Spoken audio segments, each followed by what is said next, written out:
Good afternoon. My name is Mike Houston, and I'm the mayor of Springfield. Joining me is a group of mayors from across the state to discuss scenarios for funding of police and fire pension funds, which is the most critical financial problem facing Illinois municipalities. Joining me, we have Mayor McElroy of Decatur. Just raise your hand. Mayor Chesley of Mount Vernon. Mayor Morrissey of Rockford. Mayor Artis of Peoria. Mayor Eisenhower of Danville. Mayor Lindberg of Loves Park, who is the Illinois Municipal League president. Mayor Rockingham of North Chicago. Mayor Tisdale of Evanston. Mayor Broda of Lisle. Mayor Deutsch of Barrington. Mayor Williams of Linwood. Mayor Clare of Bolingbrook. Mayor Grover of Mattoon. Mayor Harrell of Peru. Mayor Adams of Rockton. Village President Reinbold of Richton Park. Mayor Izzard of Jacksonville. Village President Larson of Schaumburg. Mayor McLeod of Hoffman Estates. Mayor Terrier of Lincolnwood. Village President Craig of Hanover Park. Mayor Getz of Freeport, who is a former state legislator, and Mayor Hutchinson of Columbia, and Mayor Motley of Waukegan. As mayors, we realize the job and daily demands that the men and women of our local police and fire departments have to endure. Our intention to seek pension reform should not and does not diminish our great respect and appreciation that we have for our police and fire professionals. While there are few people in Illinois who are not familiar with the monumental pension problems that the state of Illinois has, there are similar problems with police and fire pension funds at the local level. As of year-end 2012, the unfunded liability for downstate police and fire pension funds was approximately $8.4 billion. That compares to an unfunded liability of approximately $4.1 billion at year-end 2004. From the city of Chicago to the smallest communities of our state, municipalities have police and fire pension funds that are eating up larger and larger amounts of their local budgets.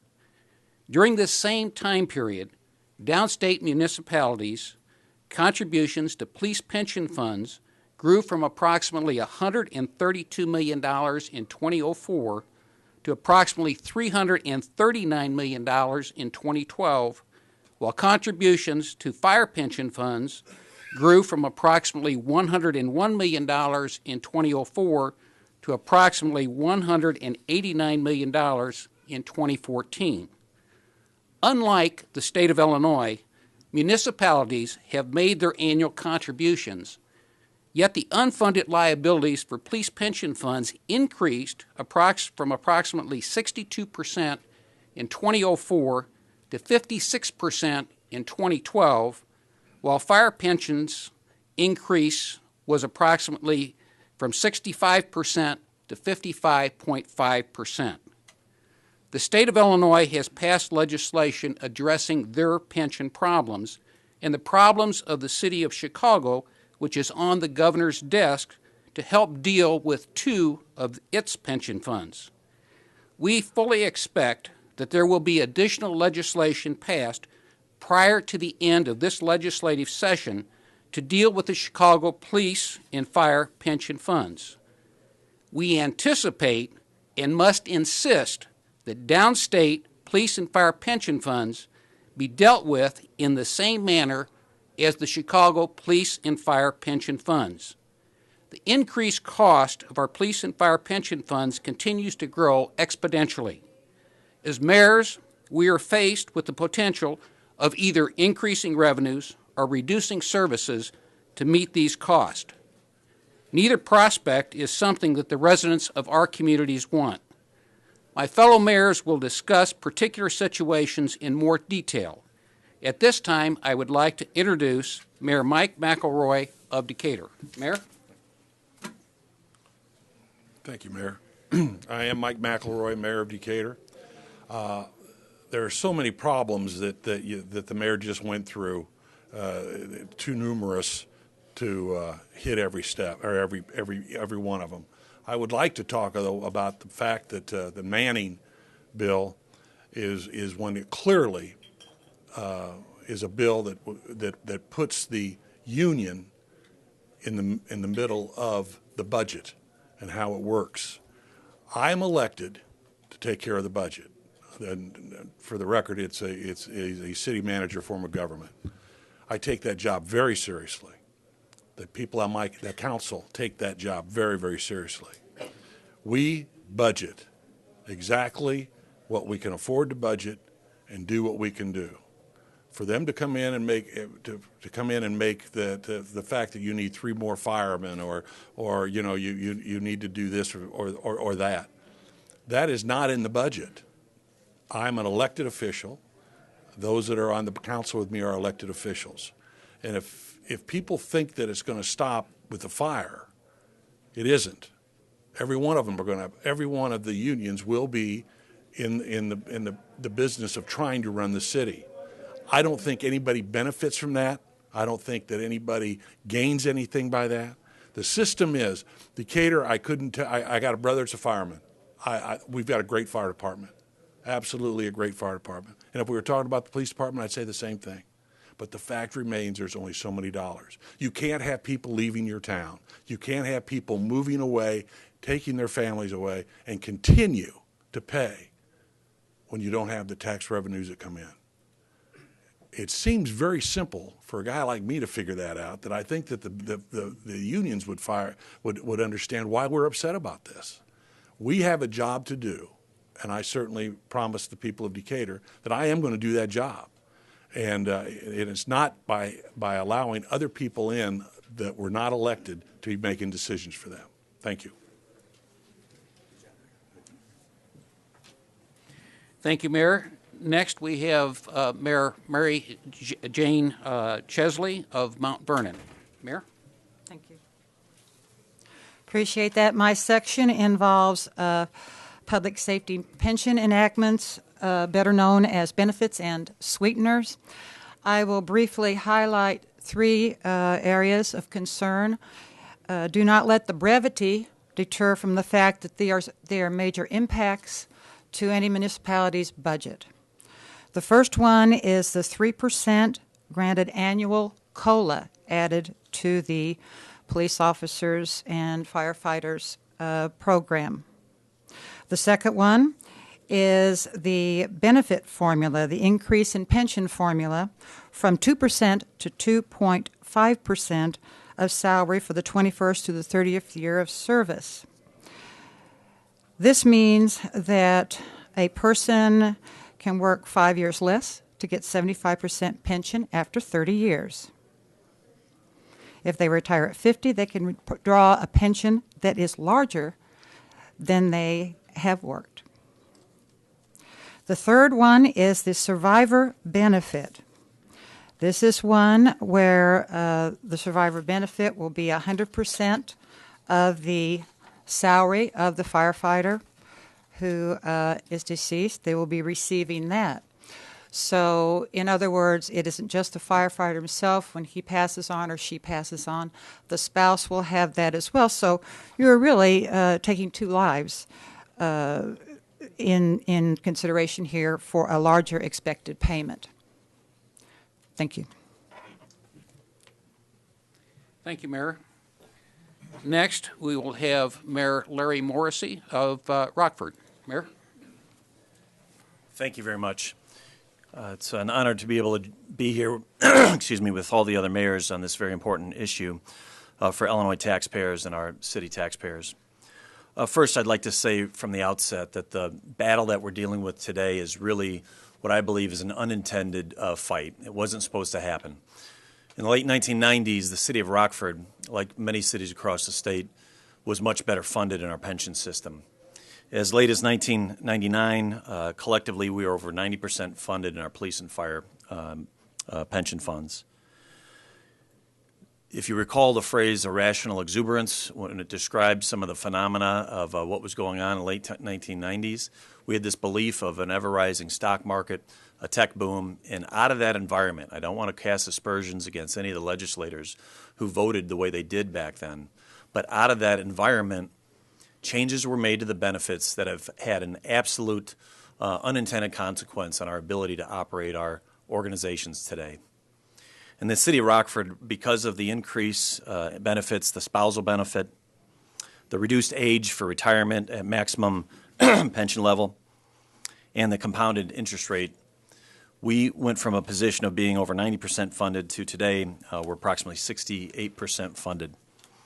Our unfunded liabilities have increased by over $100 million during that time frame. Today we have an unintended fight between active employees, retirees, and taxpayers. And for every dollar, because of our pension obligation, that has to go to a retiree, that's either an additional dollar we have to get from a taxpayer, or it's a dollar that has to come from an active employee. In Rockford, Illinois, what it's meant as a non-home rule community, we have one of the highest property tax rates in the city, in the entire state. We have been forced to lay off or not fill positions. Now, when you combine this phenomena with the fact that the union in Rockford had already achieved minimum manning through an arbitrator's decision years ago, we are simply put in a box. Decisions about management, our ability in the community with one of the highest highest violent crime rates in the state, during the height of this recession, we have been forced to lay off or not fill about 20 positions. Our authorized strength went down by 20 police officers while we're at full manning in the Rockford Fire Department. Our manning levels in Rockford, a smaller city than a city like Aurora, are significantly higher. We simply have not been efficient or effective in our use of our force and our taxpayer dollars because of the impact of the pension phenomena and the impact of minimum manning requirements within our collective bargaining agreement. That should be a warning to every city in the state. These two impacts, if they continue the way they are, is simply not sustainable for communities like Rockford. When are we going to say enough is enough? Our annual contributions to pensions, by the way, have more than doubled since that time in the late 1990s. My friends, as I've said before, the math is easy. It's not sustainable, the current course we're on. But while the math may be easy, the politics is not. And that's why we need the help getting the message out to all of our senators, all of our representatives. We need pension reform, and we need to stop the madness that's happening right now on the minimum manning bill, and we're asking our senators to vote no. Thank you. Next, we have Mayor Jim Artist of Peoria. Thank you, Mayor. As you've heard, unsustainable pension costs are the number one issue facing almost every municipality in the state, certainly in Peoria. In Peoria, for every dollar that the city pays in a firefighter's salary, we pay over 50 additional cents to fund their pension. With police officers, it's 41 additional cents per dollar. Administrative expenses for locally run pension funds are expensive. In Peoria, the police and fire pension funds paid out nearly $1 million, more than 4% of the actual benefits paid just for the companies managing their funds. That's a lot of baseball games. Since 2003, Peoria's required contributions to the police and fire pensions was $87 million. We actually paid in $95.6 million. That's $8.6 million more than our requirement actuarially because the police and fire investments underperformed miserably. Since 2003, unfunded police and fire liabilities have grown from $49.9 million to $184.8 million. This is 10 times the rate of inflation and can only be attributed to underperforming investments and benefit sweeteners. Mayors from across the state are in Springfield today to help our constituents understand that there is currently legislators who are providing caviar and champagne pensions and using our city credit cards to pay the tab. The mayors want to contribute to a solution, and that's why we're here. We have several workable concepts to get these spiraling costs under control, and we want to work together with our public safety professionals and our legislators to come up with reasonable compromises.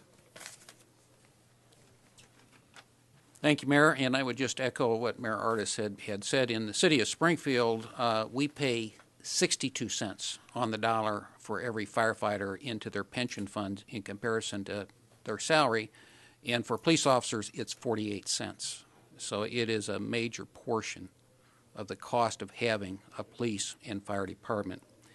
Next, we have the immediate past president of the Illinois Municipal League, Mayor Scott Eisenhower of Danville. Thank you very much, Mayor, and good afternoon, everyone. So you've heard a little bit more about the challenges that we as municipal elected officials face. The question is, where do we go from here?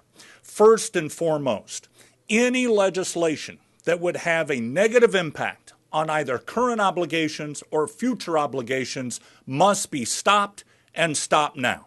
You've heard us talk about the minimum manning bill. Understand that is a bill that will have significant impact on either a municipality's ability to reduce future obligations towards the pension, or in some cases may actually increase the future obligations if municipalities are forced to add firefighters underneath this minimum manning bill. This bill, having passed the House, now in the Senate, must be stopped before it ever gets to the governor's desk. Second thing, currently there is not a legislative bill in front of either the House or the Senate. That's because we're trying to continue to work with our state legislators as well as the unions through our Pension Fairness for Illinois Communities Coalition. It's important that all three of us are at the table working together, the communities, the union, because let's be honest, their concern for the future must also be reflected at the table, but we want them to understand that without the cooperation, without true reasonable solutions coming from their perspective as well, this is an issue that will impact them just as much as it will our communities. And the state legislators are also at that table today. We're going to continue to meet, we're going to continue to talk, we're going to continue to craft legislation that at the end of the day, we believe will have a strong impact on saving our municipalities. Some of that discussion has included many of solutions to challenges you've heard today. We've talked about the 3% compounding COLA on an annual basis. We feel that needs to be decreased. Understand, a firefighter that's hired at the age of 20, works 30 years, retires at the age of 50, by the time they reach 60, will be making more in retirement than they were the last day they were working for the municipality. And when you look at the amortization tables and recognize that people are now living 35 and 40 years past that retirement age, it continues to express from a mathematical perspective why this problem is so big and why it is unsustainable. We've talked about increasing the retirement age. Currently it's 50. We'd like to see that at 55. And then also understand there are 660 police and fire pension boards across the state of Illinois. Municipalities have their own pension boards, which, by the way, the control of those boards on a 3-to-2 measure are in the hands of either current or retired firefighters. Why not go to the IMRF example and have one or two statewide pension boards? You have stronger investment authority. You also have a statewide perspective versus a very narrowly focused and biased perspective as it relates to pensions. The last thing I will share with you is we need to act now. Once we're able to come to the table together to discuss what legislative bills should be put into place, that along with, again, stopping any of these negative impacting legislation items that are working their way through the legislature today, those need to be stopped, and pension reform for downstate police and fire pension funds must take place much sooner rather than later. All we ask is don't let that first bankrupt city be the impetus to then start thinking about doing something with downstate police and fire funds. Thank you, Mayor.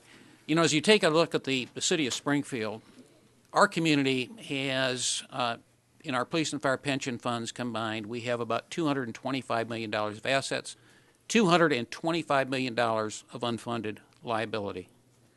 In the 1990s, the City of Springfield's police and fire pension funds were funded at a 90% plus ratio. As late as 1999, our fire pension fund was funded at an 89% ratio. Today, that ratio is 46.4%, and our police department is at about 54.5%. In that entire time, the City of Springfield made all of its required contributions based on actuarial studies to our pension funds. Yet our unfunded liability has dramatically increased during that time period. The example of Springfield is very similar to communities across this state.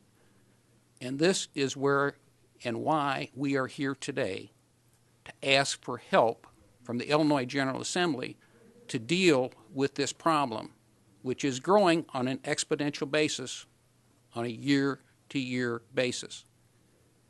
Municipalities only pay the bill. We have no control over the benefits. The control of benefits is with the Illinois General Assembly, along with the approval of the governor. And we'd be happy to answer any questions that you might have.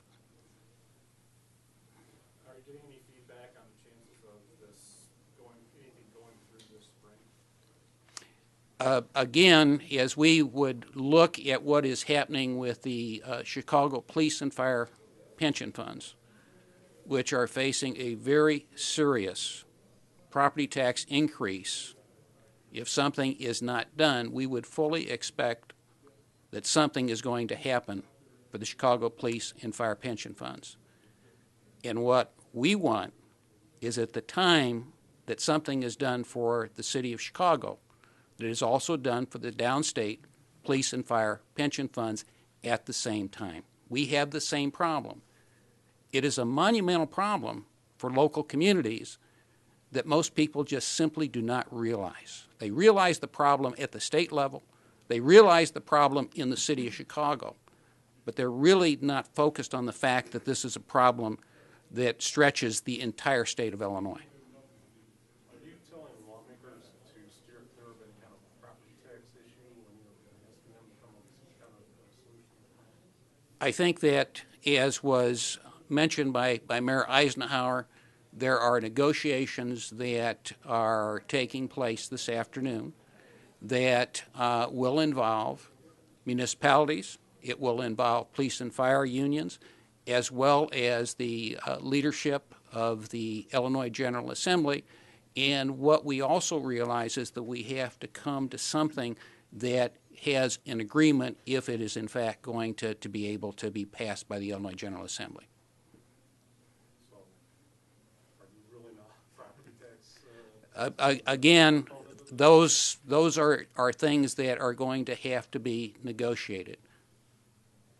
From a local perspective, looking at it from the city of Springfield, as we look out into the future, we have one of two choices.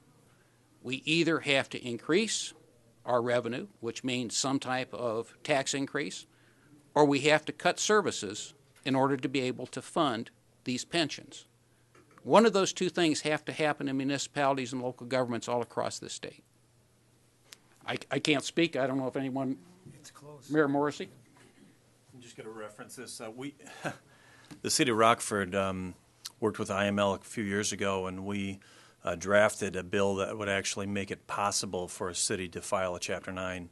Right now, we have an act called the Distressed Communities Act, is the layman's term for it in the state of Illinois, that you have to go through that process. Communities like Washington Park, I believe it was, outside of St. Louis, tried to file Chapter 9. They were thrown out of court. If the state doesn't give authorization to go to bankruptcy court, you simply can't do it. Without that Chapter 9 right, by the way, and it's not a right now, cities are simply left with no recourse when dealing with collective bargaining rationality, when dealing with rationality on things like fire and police pensions. So what we end up being is boxed in through the collective bargaining process for fire and police, which winds up going to an arbitrator, or in the system of pensions where the benefits are set by the state and we have to pay for them at the local level. We're going to see continuing withering away, degradation of services. That's the bottom line. And it probably won't be the city of Rockford, frankly. I mentioned our pension level. We're funded pretty well, but we've got one of the highest property tax rates in the state.